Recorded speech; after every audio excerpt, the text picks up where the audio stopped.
வணக்கம் மக்களே. நம்ம அன்றாட அரசியல் நிகழ்வு தான் பார்த்துட்டு இருக்கோம். அந்த விதத்துல நம்ம இன்னைக்கு என்ன பார்க்க போறோம்னா ஒரு சூப்பரான டாபிக் தான்.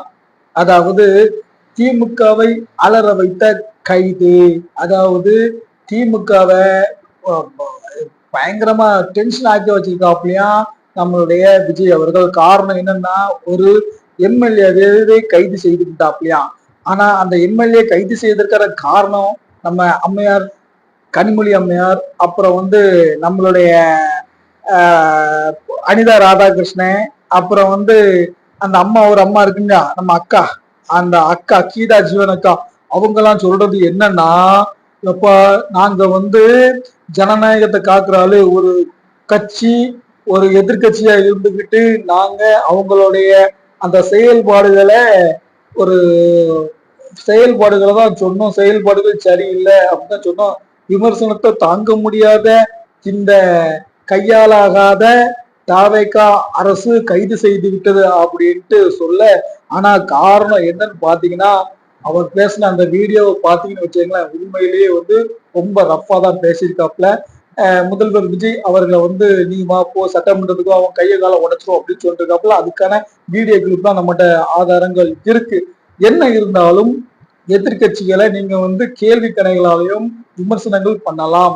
ஆனால் அடிப்பேன், உதைப்பேன், கையை கால நொடிச்சிருவேன், உடைச்சிருவேன் அப்படின்னு சொல்றது எந்த விதத்திலும் ஏற்புடையது அல்ல.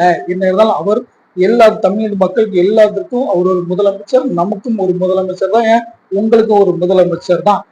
அவர் சொன்ன அந்த கருத்து மேடையில் சட்டசபைக்கு நாங்க சும்மா விட்டுருமா, கையை கால உடைச்சிரும் அப்படிங்கிற வீடியோ குரூப்பை பார்த்துக்கிட்டு தான் நான் பேசுறேன். இல்ல இங்க வாழ ஒண்ணு கொன்றுவேன் அப்படின்னு சொல்றது மிரட்டல் தான். எனக்கு தெரிஞ்சு இந்த மிரட்டலுக்கு அதுக்கு சட்ட நடவடிக்கைகள் எடுக்கதான் முடியும். ஏல இங்க வாழ கொன்றோம்ல அப்படின்னு அவர் ஒன்றும் சொல்லல. சரியா? இது ஒன்னும் கருத்து இல்லை, எதிர்கட்சி மேல கருத்து இல்லை, உண்மையான மிரட்டல் தான். அதற்கான சம்பவத்திற்காகத்தான் விளாத்திக்குளம் எம்எல்ஏ மார்க்கண்டேயன் அவர்கள் கைது செய்யப்பட்டு உள்ள அடைத்துள்ளனர். இதுதான் உண்மை நிலைமை. இதற்கு காரணம் என்ன? அவர் பேசின பேச்சுக்கள் என்ன? இதுக்கு ஏன் திமுக இதுல முட்டு கொடுக்குது?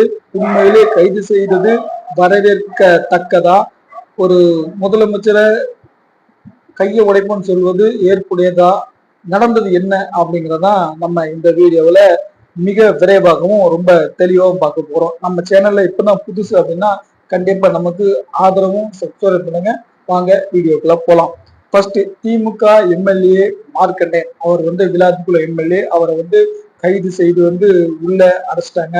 உள்ள அடைக்கணும்னா ஏகப்பட்ட டிராமா, ஏகப்பட்ட இது, போலீஸ்காரங்க எங்களை பார்க்க விட மாட்டாங்க, அவர் மேல துப்பாக்கி முனையில சுட போறாங்க அப்படின்ட்டு ஏகப்பட்ட டிராமாக்கள்லாம் திமுக தரப்புல நடத்தப்பட்டது. குறிப்பாக கனிமொழி அம்மையார் ரொம்ப ஃபோர்ஸா நின்னாப்ல. அதே மாதிரி நம்மளுடைய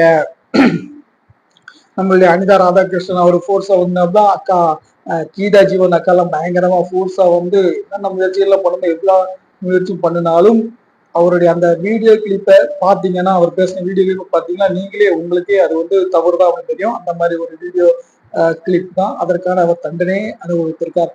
இதுல எந்த ஒரு கருத்து சுதந்திரமோ அல்லது அவங்க எதிர்கட்சியா இருந்து விமர்சனம் பண்ணாங்க அதனால கைது செய்யப்பட்டாங்க அப்படிங்கிறது என்னுடைய தனிப்பட்ட கருத்து மூலமாக என்னுடைய தனிப்பட்ட கருத்தின் காரணமாக அது தவறு. அவர் தவறு செய்திருக்கார். அதற்கான தண்டனையை தற்போது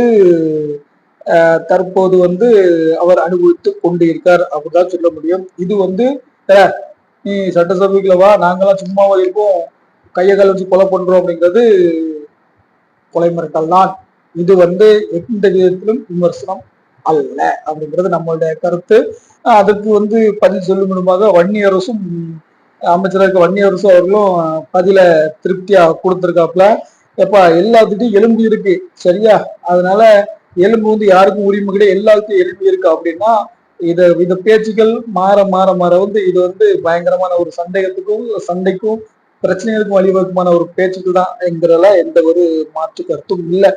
இதுல ஒரு ஆள்களுக்கு கண்டிப்பா அந்த திமுக உடன்பிறப்புகளுக்கு பயங்கரமான ஒரு எஃபெக்ட்னஸ் வரலாம். ஏன்னா சன் டிவியை பார்த்தா, நீங்க சன் டிவியில பாத்தீங்கன்னா அப்படிதான் போட்டிருப்பாங்க, அவர் அப்படி பண்ணிவிட்டார், இவர் இப்படி பண்ணிவிட்டார், இப்படின்னா அந்த சன் டிவியை தாண்டி மற்ற டிவி சேனல்லாம் வந்து பாருங்க, உங்களுக்கு உண்மை என்ன என்று தெரியும். ஏனென்றாலும் உடன்பிற போலுக்கும் திமுக காரங்களுக்கும் அந்த சன் டிவியை தவிர எதுவும் பார்க்கறது கிடையாது. அதனால வந்து அவங்க தரப்புல அது ஒரு நியாயமா போகும், மக்கள் தரப்புல ஒரு நியாயமா போகும், என் தாவேக்க தரப்புல ஒரு நியாயமா தான் போகும். மொத்தத்துல கொந்தளிச்சுட்டு இருக்காங்க கனிமொழி அக்கா டீமும், நம்ம அண்ணன் அனிதா ராதாகிருஷ்ணன் டீமும், கீதா ஜீவன் அக்கா டீமும். மொத்தத்துல எல்லாம் பண்ணி முடிச்சு என்னெல்லாம் டிராமா போட்டாலும் எம்எல்ஏ மார்க்கெண்ட் அவர்களை உள்ள பிடிச்சி ஜெயில போட்டாங்க. போட்டுட்டு வந்ததுக்கு அப்புறம் அக்கா கனிமொழி எம்ஏஆர் அவர்கள் வந்து பாளையங்கோட்டை சேர்ந்தவர்லேருந்து பேட்டி அடிச்சாங்க. அதுல வந்து நாங்க பெருமையா தான் இருக்கோம், ஏன்னா எங்களுக்கு ஜெயில் புதுசு இல்ல, திமுக காரங்க பெருமை கூடும், ஏன்னா இந்த ஜெயில் வந்து கலைஞர் கருணாநிதி அவர்கள் இருந்த ஜெயிலு, அதனால எங்களுடைய மேல் பெருமையா தான் இருப்பார் அப்படின்னு அவரு சொல்ல, சரி கொடுங்க கொடுங்க உங்க இது நீங்க எவ்வளவு நாளும் விட்டு கொடுக்கலாம். அதே மாதிரி எம்எல்ஏ அவர்களும் நான் நினைச்ச மாதிரி நீங்க நினைக்கிற மாதிரி எல்லாம் ஒன்றும் ஜெயில் ஒன்றும் அப்படி ஒன்றும் இல்லை, ஜெயில் நல்லா தான் இருக்கு அப்படின்னு அவரும் சட்டையில மீசையில மண்ணோட்ட மாதிரி பேச அப்படி ஒரு அஜால் குஜால் தான் ஓடிக்கிட்டு இருக்காப்புல. கிட்டத்தட்ட திமுகவை அலற வச்சாச்சு. ஒரு எம்எல்ஏவை கைது பண்றாங்க அவ்வளவு சாதாரணமான விஷயங்கள்ல திமுகவுல அலற வச்ச கைதுங்கிறதுக்கு தலைப்பு ஒரு சூப்பரான தலைப்பு தான். ஏன்னா நல்லா போராடி பார்த்தாங்க. அவர் வந்து மார்க்கண்டேயன் அவர்கள் வந்து ஒரு உடம்பு சரியில்லை, சுகர் இருக்கு, ப்ரெஷர் இருக்கு, கை நடகம் இருக்கு அப்படின்னு சொன்ன பில்டப். ஏன்னா இது பொன்பிடி காலத்துல இருந்து ஒரு ட்ரெண்ட் உண்டு, திமுக காரங்களை யாராவது வந்து அரெஸ்ட் பண்ணிட்டாங்கன்னா உடம்பு சரியில்லாத ஆளு, அப்படி ஆளு இப்படி ஆளு, பெட்லயே இருந்து யூரின் போற ஸ்டேஜ்ல இருக்கிற மாதிரி ஒரு பில்டப் போடுவாங்க. அதே பில்டப் தான் இப்போ பண்ணி எதையாட்டு பண்ணலாம்னு பார்த்தாங்க. ஆனா சட்டம் கடமையை செய்தது அப்படிங்கிற மாதிரி காவல்துறையினரும் சட்டமும் பேசுனது தவறுதான் அப்படிங்கிற போனில ஐயா மார்க்கண்டேயன் அவர்களை எம்எல்ஏ அவர்களை உள்ள தூக்கி போட்டு விட்டார்கள். இந்த ட்ரெண்ட் வந்து நமக்கு ஒன்றும் புதுசு இல்லை, திமுகவுக்கும் புதுசு இல்லை. ஏன்னா ஏற்கனவே இதுக்கு முன்னே நம்ம தலைமை அனிதா ராதாகிருஷ்ணன் அவர்கள் தான் உள்ள போக வேண்டிய ஆளு. அவரு கிட்டத்தட்ட எல்லாமே முடிஞ்சு அரெஸ்ட் பண்ண போற நேரத்துல ஒரு வீடியோக்கள்ல வெளியே வச்சு வண்டிக்கு ஐயா எனக்கு நெஞ்சு வலிக்குது, நான் ஆஸ்பத்திரிக்கு போனோம் அப்படிலாம் சொன்னாப்புல. அதனால திமுக காரங்களுக்கு இது வந்து கை வந்த கலை. அவங்க உண்மை சொல்றாங்களா பொய் சொல்றாங்களா அப்படிங்கிறது நமக்கு தெரியல. காலங்கள் எவ்வளவு அட்வான்ஸா போயிட்டு இன்னும் அவங்க அந்த பழைய டெக்னாலஜிலேயே இருக்காங்க. இவ்வளவு விவரம் தெரிஞ்சவும் இப்படி பில்டப் பண்ற ஆட்கள் இந்த காலங்காலத்துல தான் எப்படி பண்ணிருப்பாங்க அப்படிங்கிறது நமக்கு தெரியல. நம்ம எந்த ஒரு கட்சியை சார்ந்தவர்களும் இல்லை. உண்மை எதுவோ அதைத்தான் நம்ம கண்ணோட்டத்துல அதை வெளியே தெரியப்படுத்துகிறோம் அப்படிங்கிறது நமக்கு தெரியப்படுத்துது. இதுல வந்து ஐயா மு.க. ஸ்டாலின் அவர்கள் வந்து ட்விட்டரை போட்டிருக்காப்ல, டேக் டைவர்சன் மாடல் அரசு ஒரு சிறிய விமர்சனம் கூட தாங்கிக் கொள்ள முடியாத அளவுக்கு இருக்கிறதா, அந்த அளவுக்கு தொடர் நடுங்கிய தாவேகாவா, எங்களுடைய முன்னாள் அமைச்சர்களையும் முன்னாள் எம்எல்ஏக்களையும் சிறு விமர்சனத்தை கூட தாங்கிக் கொள்ள முடியாமல் கைது பண்றதுக்கும் கைது செய்ய துடிக்கிறது இந்த தொடரணிங்க அப்படின்ட்டு அவர் ஒரு ட்விட்டர் விட்டு தன்னுடைய ஆதங்கத்தை வெளிப்படுத்த, சின்னவர் வந்து அவர் வந்து ஸ்டாலின் வந்து டேக் டைவர்ஸ் அரசு சொல்லுவாப்புல, சின்னவர் வந்து சோபா மாடல் அரசு சொல்லுவாங்க. இவங்க ரெண்டு பேர்த்துக்குள்ள முதல்ல அதை எப்படி விமர்சனம் பண்ணும், என்ன அரசுன்னு சொல்றதே ஒரு பெரிய குழப்பமா தான் நமக்குள்ள இருக்கு. எது என்ன இருந்தாலும் திமுகவை இந்த கைது அலற வச்சிருக்கு. அதுல நம்மளுடைய பாராட்டுகளை தெரியதான் செய்யணும். ஒரு நல்ல நடவடிக்கை தான். யார் தவறு செய்தாலும் சரி, இது தவறு தான்.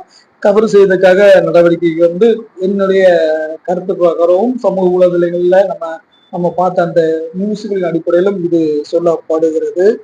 அருமையான ஒரு திட்டத்தையும் கொண்டு வந்திருக்காப்புல. அதாவது நான் முதல்வன், அதாவது காலை உணவு திட்டம் இருந்துச்சு, முதல்வர் காலை உணவு திட்டம் இருந்துச்சு நினைக்கிறேன். ஆமா, அந்த உணவு திட்டம் நம்ம பெருந்தலைவர் காமராசர் அவர் பேர்ல அந்த உணவு திட்டத்தை கொண்டு வந்திருக்காங்க. அதுக்கு நம்ம வந்து ஒரு பாராட்ட தெரியதான் படுத்துறோம். ஏன்னா அந்த காலை உணவு திட்டம், அதாவது பள்ளிக்கூடத்துல உணவு கொண்டு வந்தது பெருந்தலைவர் ஐயா காமராஜர் அவர் தான். அவர் பேர்ல இந்த மாதிரி ஒரு திட்டத்தை கொண்டு வர்றதுக்கு நம்மளோட ராயல் சலுகையும் தான் கொடுக்கணும். அருமையான ஒரு திட்டத்தை அருமையான ஒரு பேரு, அதை விரிவுபடுத்துறாங்க. அதுவும் நம்ம பாராட்டக்கூடிய ஒரு விஷயமா தான் இருக்கு. அதே மாதிரி திமுகவை விஜய் நசுக்குகிறார் அப்படிங்கிற மாதிரி ஒரு பில்டப் சமூக வலைதளத்துல ஓடிட்டு இருக்கு. அது எந்த விதத்துல உண்மை அப்படிங்கிறது நமக்கு தெரியல. ஜனநாயகன் படமும் ரிலீஸ் ஆயிட்டு மொத்தத்துல விஜய் அவர்கள் வந்து சிக்ஸர் அடிச்சு விளையாடிக்கிட்டு தான் இருக்காரு. 2 மாச அந்த ஆட்சியில பல விமர்சனங்கள் இருந்தாலும் தற்போது வரைக்கும் அவர் வந்து ரேஸ்ல வந்து நல்ல ஆட்சியை கொண்டு போயிட்டு தான் இருக்காரு அப்படிங்கிற மாதிரி தான் இருக்கு. இவங்க யாருமே எதிர்பார்த்திருக்க மாட்டாங்க. குறிப்பாக திமுக உடன்பிறப்புலாம் எதிர்பார்த்திருக்க மாட்டாங்க. இந்த மாதிரி ஒரு பயங்கரமான ஆக்ஷனோட விஜய் அவர்கள் இறங்குவார் அப்படின்ட்டு. கைதுல வந்து கொலை நடுங்கி போய் இருக்குது. விஜய் பத்தி பேசுறதுக்கே பல முன்னாள் அமைச்சர்கள், இன்னார் அமைச்சர்கள், திமுக எம்எல்ஏக்கள்லாம் நடுங்கன்னு சொல்றாங்க. ஓகே மக்களே, இதான் இந்த அரசியல் நிகழ்வு. நாளைக்கு ஒரு அரசியல் நிகழ்வோடு உங்களை சந்திக்கும். நன்றி, வணக்கம்.